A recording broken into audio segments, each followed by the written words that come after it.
Hey guys, what's up? Nick here.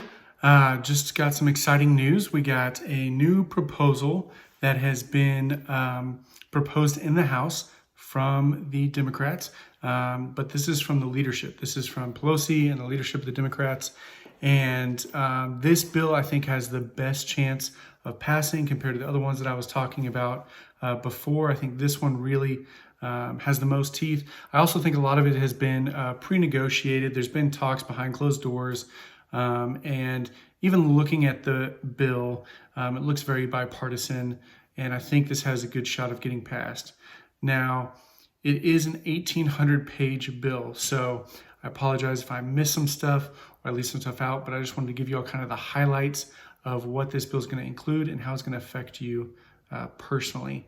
I know with the last one, I was playing catch up, trying to figure out, okay, what's been passed? Where can I go to get money as a small business owner, as an individual? How do I get my stimulus money check? When should I get it? All those kind of questions. And so hopefully this will be informative for you. And this goes back and fixes a lot of the problems that the CARES Act had.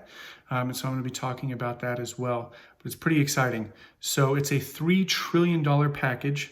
And it's called the HEROES Act. There's a bunch of words that stand for the letters in HEROES. I think Omnibus stands for the O. That's not really important, but what you need to know is it's not going to be the CARES Act 2 like we thought it was going to be. It's going to be the HEROES Act. It's a $3 trillion package, which is bigger than the CARES Act 2 was. The CARES Act 2 was only like a 2.2 trillion. So this is even bigger. What this is going to mean for most people, the important thing, what you're all waiting for, do I get another check? And the answer is excitedly yes. If you qualified for the check last time of $1,200, you will be receiving an additional $1,200. So there will be another check going out to you with the same income requirements, the $75,000 for an individual and $150,000 for a married couple filing jointly. So as long as you made less than that in your most recent tax return, you qualify for this $1,200 check. Now, the difference is, one of the things they fixed is in the CARES Act 2, you got $500 for each dependent, but that was narrowly defined as 0 to 17-year-olds. And what this did is it left out college students and it left out adult dependents. And there was basically no stimulus for that population. Well, not only will they get a stimulus this time around, but it will retroactively go back and give them a stimulus from the first time. So for example, if you had a college student and you didn't receive your $500 for them, even though they were dependent on your tax return, you should be receiving that $500 from the original CARES Act stimulus with this bill and what it changes. The nice thing about this one is instead of $500 for dependents, they're giving $1,200 for dependents. Okay, so if you have, so like myself, I have one kid, I got $500 plus the $1,200 for me, plus the $1,200 for my wife for $2,900. For this round of stimulus, I would get $1,200 for me, $1,200 for my wife, and $1,200 for my son, which would be $3,600, so $700 more. This is capped at 3 dependents. So if you have, 6 kids, you're only going to get $6,000. That's $1,200 for yourself, for your spouse, and for your first 3 kids, dependents that qualify. So $6,000 is the most. That's where they're going to cap it. But it is much bigger and more robust for the dependents than it was last time, and they correct that. So all the college students will get money and any adult dependents will as well. All right, let's see what else. Retroactively goes back. Oh, and last time, I guess I don't have this issue, but last time, I guess creditors and child support payments were taken out of your money before you received it or right when you received it. And for this, it specifically says that this money will not be taken for wage garnishments. And it also says that it won't be used for child support. So if you got your money last time and it was quickly taken out of your account, this time it should stay. At least that's what the bill that is proposed right now says. The next big part of the bill talks a lot about mortgage and renters. One of the other bills that was proposed was like the mortgage and renters relief. And so this is kind of in there. Now this is interesting. They kind of go into some statistics that they think are important. For example, 36% of Americans are renters, which is around 43 million Americans. And that 20 million of those 43 million renters that they spend over 30% of their income on rent, which I'm guessing they're quoting as a high percent, and therefore there needs to be relief for this segment of people.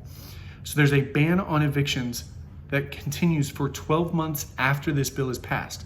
So if this bill is passed June 1st, then you will not be able to evict any renters until June of 2021. And on top of that, once that 12-month period expires, you then have to give your renters 30 days notice before you can evict them.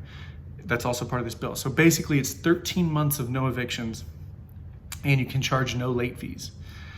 On top of that, they are extending forbearance, or actually they're just kind of giving more guidelines on mortgage forbearance. In the CARES Act, they stated that you could get mortgage forbearance up to 12 months, but they kind of left it at that. They said that if you talk to your bank and you go into forbearance, that the bank has to report you as current. Okay, so what that means is the bank, if you are in forbearance, the bank can't go to the credit companies and say, hey, they didn't pay, they're not current, and your credit get downgraded. It was supposed to protect the citizens from having that happen. However, the mortgage companies found a way around this, and basically they would report you as current, but they put a note in your credit that said that you were in forbearance, and then the credit agencies would say, oh, you're in forbearance? Well, we're gonna knock your score down a few points, up to sometimes 75 points, which was crazy. So the CARES Act kind of left loopholes there that the mortgage companies were taking advantage of because they want their money too, right? So in this bill, it says that the mortgage companies may not report any adverse information to the credit bureaus. So they can't put a note on forbearance in there. They can't say that you're current, but you've requested forbearance or you're in forbearance. So that should hopefully help from people getting their credit just destroyed from going into forbearance, which is something that people really need right now if they've lost their job or their income's been reduced significantly. If you go into forbearance, there was not really much clarity in the CARES Act about taxes and insurance. What this bill says is taxes and insurance you will not have to pay either. So the whole payment, taxes, insurance, principal, interest, you don't pay any of that. The banks will continue to pay your taxes and continue to pay your insurance for you when those are due. And then it even goes into more detail, which is nice, about how they have to restructure that forbearance. So right now, what we're seeing is a lot of people have requested those 3 months of forbearance for like April, May, and June. And then July 1st, they're gonna owe all 3 months plus July's payment. And if you couldn't afford the payments each month, how are you gonna come up with 4 months worth of payments? I don't know, but that's how they've structured most of these. And so most people are gonna get to that end of that 4 months and be in trouble. Well, this kind of resets that. It says that the mortgage companies have to give you options, and one of those options has to include deferring the payment till the end of the loan. What does that mean?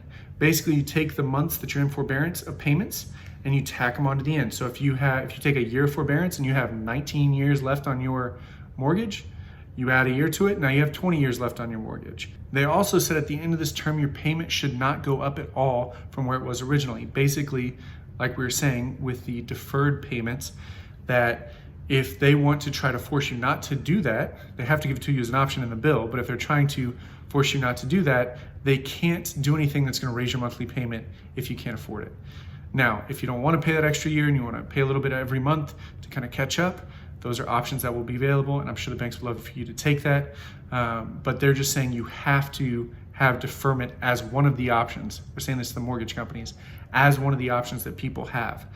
So I think that's really good, especially for people that are in that position, because they really need the help, and having it become a lump sum in 3 months or 4 months or even a year, there's no way they're gonna be able to come up with that money, and it just seems like a silly solution. The deferment makes way more sense to me, but again, it kind of depends on each individual situation.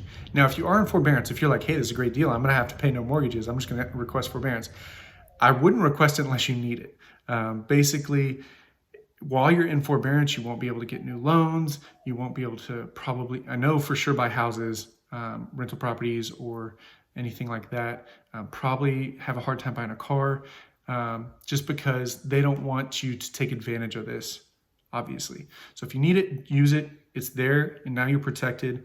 If you don't need it, don't use it because there are some drawbacks to taking out forbearance. And the last thing, in the CARES Act, they set up this $600 federal boost to your unemployment. So basically, if you qualified for state unemployment, any amount, you got a $600 boost per week from the federal government through the CARES Act. The $600 boost was only good through July 31st, 2020. This bill, the HEROES Act, would extend that to January 31st, 2021. So it would give you almost 33 weeks of that $600 boost of unemployment. I think this is a really good option, especially if you're unemployed. You basically would have, if this bill passes, until January to find a new job and for the economy to kind of recover and have some of those jobs come back. I do think the incentives are a little wacky as far as trying to go back to work. If you're making, $500 of unemployment from your state and $600 from the government for $1,100 a week, that's almost $5,000 a month. It's going to be really hard for you to want to go back to work, especially if you were making less than that while working. But I think if you're unemployed, and especially as we see these huge unemployment numbers, 33 million Americans, 15 to 20% unemployment, like those people need something to take care of them because jobs aren't coming back tomorrow and they really need something today. So those are kind of the highlights of this new bill. There are parts of it that I think are going to be good. And I think there's a lot of things that they fixed from the CARES Act. Like I said, it was 1,800 pages, so they were way more thorough this time around. I do think a lot of it has been pre-negotiated behind closed doors. I think it will pass the House. They're going to vote on Friday, the 15th. And they're supposed to vote Friday the 15th. Don't hold me to that. You know how government works. But they're supposed to vote Friday the 15th. If it passes, which I think it will, the House, then it will have to pass the Senate, and then the president will have to sign off for it to go into law. And I'm sure that there will be some changes along the way. But compared to the other bills that we talked about before, $2,000 a month for 6 months, $2,000 a month for a year plus, then $1,000 a month, those I didn't think were reasonable or realistic to actually pass. This one-time $1,200 extension, I think, is reasonable to pass and sounds like something that would be beneficial. I think as this continues, we'll see if they continue to do $1,200 at a time, or if there comes a point where they put together a package that has a recurring payment like some other countries have done. But these are the facts. These are kind of what the new bill is about. If it's something that you think would be good, if you would enjoy another $1,200, contact your senators, contact your congressman, and let them know that you support this bill. Again, they're voting on Friday, so it's important that we do this quickly if we want our voices to be heard. Again, I'm not trying to get political. I don't care if you're left, right, or center. I'm just trying to bring you what's on the table. I think this is the bill that has the best chance of passing. The other bills were, like I said, kind of submitted by congressmen, and these are the leaders. This is Pelosi and all of them that put this bill together, and this really kind of combines a lot of the ideas from the other bills that we analyzed. So hopefully we all get another $1,200 check. I know I could use it. And if you have any questions or comments, leave them below. And if you like this content, please subscribe and like the video. Thanks.